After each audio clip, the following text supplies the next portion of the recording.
বাড়িতে কেউ নেই স্যার, আমরা আশা রাখি ওরা পালিয়েছে। সেটা তো দেখতেই পাচ্ছি।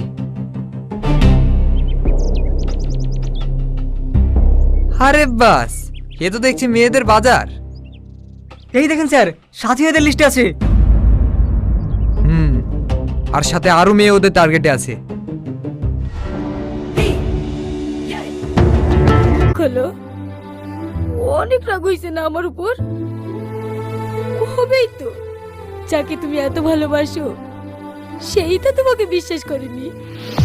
তুমি বারবার আমাকে বোঝাতে চেষ্টা করেছো, তাও আমি আমার টনিকে বিশ্বাস করিনি। এই হাত দিয়ে কষ্ট দিয়েছি না?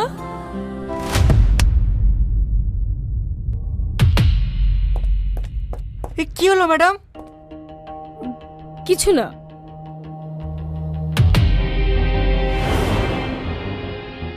হাত কাটলো কিভাবে? এই সিস্টার,